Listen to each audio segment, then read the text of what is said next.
कि अगला क्वेश्चन बहुत प्यारा सा है। ए का 90%, बी का 30%, तो बी ए का अनुपात क्या है?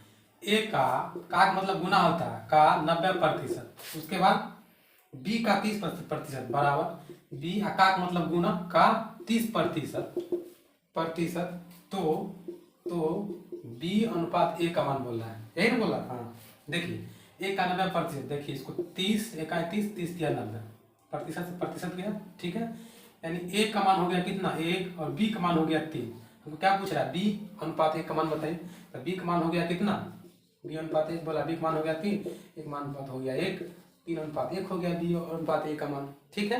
अगला क्वेश्चन की ओर बढ़ते हैं। ये क्वेश्चन है, कोई दुकानदार एक पुस्तक को मुद्रित कीमत से 10% की छूट बेचकर 20% का लाभ अर्जित करता है, पुस्तक क्रय मूल्य और मुद्रित मूल्य का अनुपात क्या होगा? देखिए, जब ये क्वेश्चन रुपया की चर्चा नहीं किया है तो अपना मन से एमआरपी 100 मान लेते हैं, और एमआरपी और मुद्रित मूल्य दोनों एक के बात होता है। अपना मन से 100 मान ली, ठीक है, और इसमें 10% का छूट दिया तो बेचेगा 90 रुपया में, ठीक है।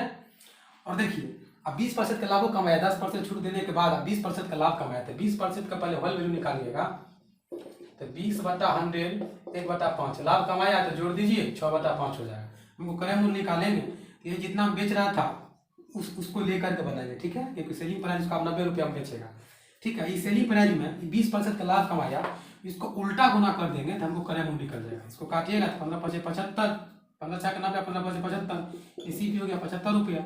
अब क्या बोल रहा है? तो क्रय मूल्य और मुद्रित मूल्य का अनुपात बताइए।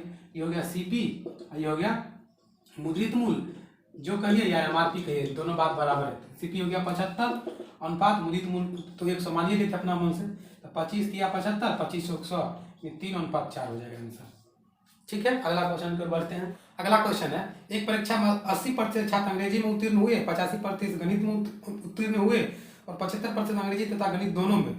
यदि 40% दोनों विषयों में उत्तीर्ण रहे तो छात्रों की कुल संख्या निकालें। पास का चर्चा बोला, यानी जो पास हुआ उसमें हम फेल वाला फॉर्मूला लगाएंगे, जो फेल हुआ वो पास वाला फॉर्मूला लगाएंगे। यहाँ अनुत्तीर्ण हुआ यानी फेल हुआ तो पास वाला फॉर्मूला लगाएंगे। फॉर्मूला क्या है? पास बराबर पास प्लस पास माइनस पास। माइनस पास का मतलब क्या हुआ? जो दोनों में पास हुआ वो वाला लगाएंगे, ठीक है। तो देखिए, पास हुआ कितना? 80%, उसके बाद कितना हुआ है? 85%, और माइनस दोनों में 75%, ठीक है, पास हो गया, ठीक है। तो यानी पास हुआ कितना पास हुआ? तो घट जाएगा 10, यानी 90% पास हुआ। तो फेल कितना हो गया? फेल हो गया 10%, जबकि फेल रियल हुआ कितना है? क्वेश्चन में दिया हुआ है 40 को छात्र, यानी 100% बराबर 40/10, ठीक है, और गुने 100, 0 से 0 गया, यानी 400 स्टूडेंट फेल हो गया।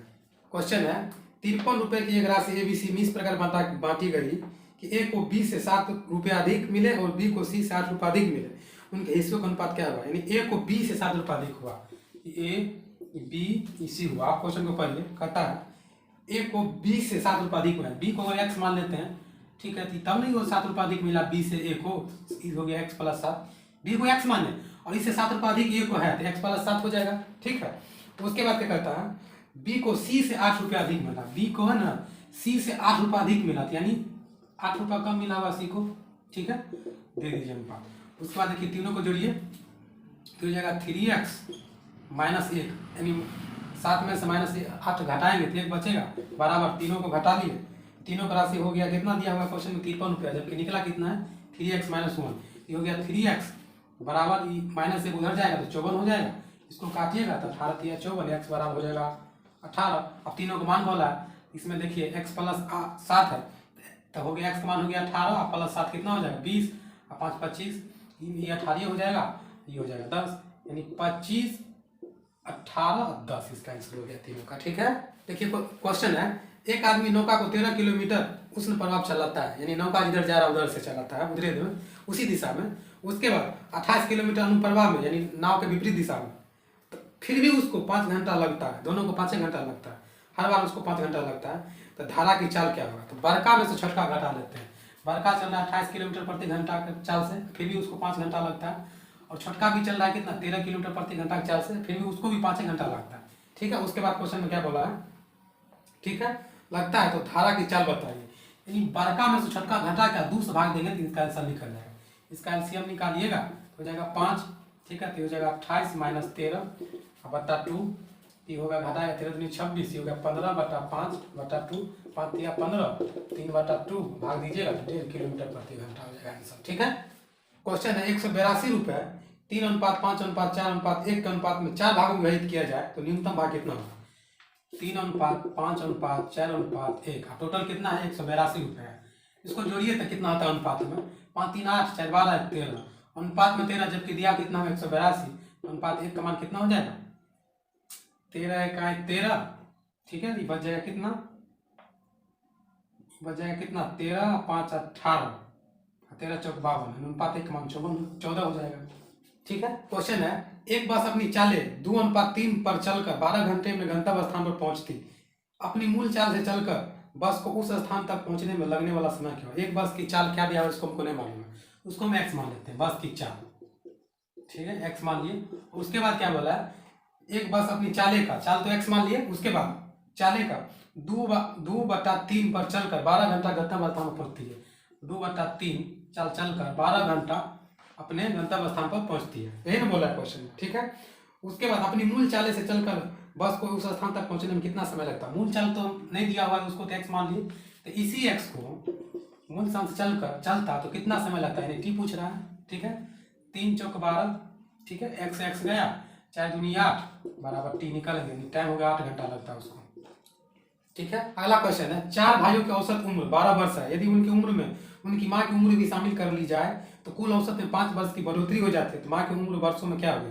4 भाइयों की औसत आय कितना है? 12 वर्ष, 4 भाइयों की औसत आय 12 वर्ष, ठीक है। उसके बाद यदि उनकी उम्र में उनकी माँ की उम्र भी शामिल कर ली जाए तो कुल औसत में 5 वर्ष की बढ़ोतरी हो जाती है। तो पहले 4 आदमी था, एक मम्मी बढ़ गई तो 5 आदमी हो गया, और 5 वर्ष की बढ़ोतरी हो जाती है। तो पहले 4 भाइयों का औसत आय 12 वर्ष था, एक मम्मी का औसत आय 5 वर्ष बढ़ गया, तो 12 5 17 वर्ष हो गया, ठीक है। घटा दीजिए। उसके बाद क्या पूछ रहा है? तो माँ की उम्र में क्या होगी? यही बोला, माँ की उम्र वर्षों में क्या होगी?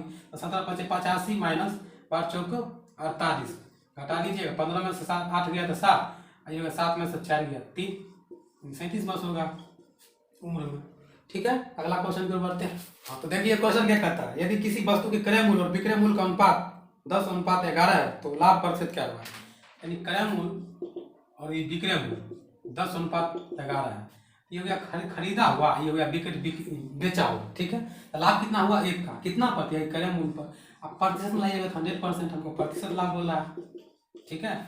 10 दाएं की 100, 10% हो जाएगा इसका आंसर, ठीक है। अगला क्वेश्चन की ओर बढ़ते हैं। क्वेश्चन क्या कहता है? 40 छात्रों की कक्षा की औसत आय 16.95 वर्ष है, एक नए छात्र के प्रवेश से औसत आय बढ़कर 17 वर्ष हो जाती है, तो नए छात्र की औसत आय क्या होगी? यानी 40 छात्रों की कक्षा की औसत आय 16.95 है, 40 छात्रों की औसत आय 16.95 है, ठीक है। उसके बाद क्या बोला? एक नए छात्र के प्रवेश से औसत आय बढ़कर 17 वर्ष हो जाती है, तो नए छात्र की औसत आय क्या होगी? देखो नया पहले तो था 40, वो बढ़ गया 43 हो गया, इसका औसत आय कितना हो गया? 17 वर्ष हो गया।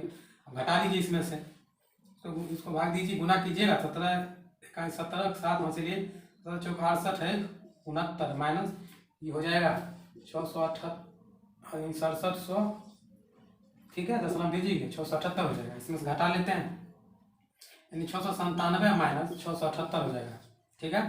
17 में से 8 गया तो 9, 8 में 7 गया 1 0, यानी 19 वर्ष हो जाएगा, ठीक है। तो इस वीडियो को यहीं तक रहने देते हैं, मिलते हैं नेक्स्ट वीडियो में। और आपको ये क्लास कैसा लगा मुझे लाइक कमेंट और सब्सक्राइब करके जरूर बताइएगा।